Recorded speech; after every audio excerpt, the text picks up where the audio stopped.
Jake Stuart with the National Sports Media Association. Today, I'm joined by North Dakota Sportswriter of the Year, Carissa Wigginton. Carissa, thank you so much for being here. Yeah, thank you for having me. Appreciate it. Absolutely. Well, first off, congratulations on your award. You're a sports writer for the Forum in North Dakota in the Fargo. I want to ask you, what made you want to be a sports writer? What brought you into the industry? I think obviously, everyone who is in sports media grew up kind of liking sports and loving sports. And it really was that at first what, attracted me to reporting on sports, but why I decided, that avenue was really the storytelling aspect. It's so much more than a final score or a box score. And that's my favorite part, I think, of doing sports writing and sports reporting. Sorry, go ahead. No, that was it. Well, this is your first award from the National Sports Media Association. What does it mean to you to be honored and recognized? It still feels kind of crazy. At first, it felt like I was not the recipient it was supposed to go to in the email, but I mean, it means a lot, especially to, have it be peer voted and from peers, and to still be semi-new into the industry. It just is, it means a lot. Well, it's awesome. I wanted to ask you too. I'm sure our listeners are wondering too. You're based out of North Dakota, so what kind of main coverage do you do? Is it mostly high school sports? I'm sure it's a lot of hockey in there. What main coverage do you do? Yeah, it is high school. We have a couple longtime beat writers. We obviously in North Dakota don't have any professional teams and a couple Division I schools, but because we don't have, professional teams, high school sports really are big here and huge. And surprisingly, basketball is just as big as hockey popularity wise, but we're also on the border of Minnesota. So it's a lot of hockey there too in both states, but yeah, it's high school mainly. So would you say working with high school sports has, allowed you to kind of like develop more connections and kind of a tighter, like with parents and families as well? Have you been able to work more closely with them? Yeah, definitely. With high school reporting, you kind of do have to dig for, stories. And sometimes if, you get to know teams or coaches or even players, you'll, hear, of course, a lot more. But, parents, once they get to know you, they'll, send you a note that this might be interesting or something to look into. So yeah, definitely that getting to know your beat is big.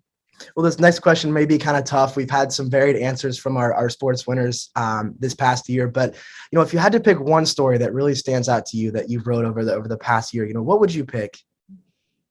Over the past year,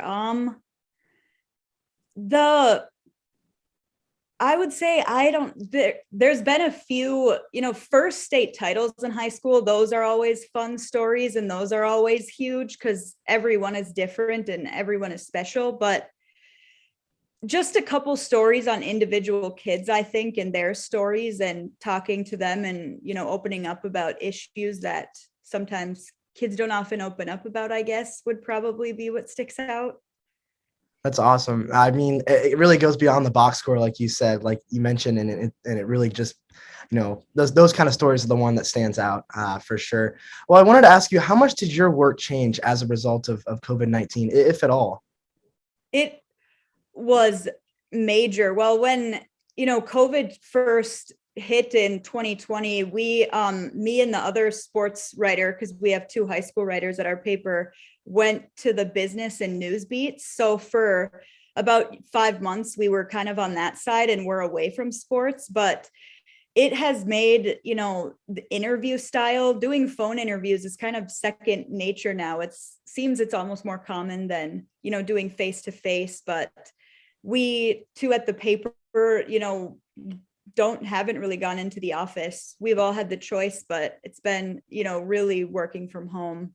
But it wasn't a tough adjustment because, college, I'm not, that far out of college, 4 years, but it was sort of similar in that respect, working at home. And how much is the work that you and your paper do, transform? Do you guys still do, print media, or is it mostly digital? since I've been there a few years now, it has changed so much. We, print only twice a week.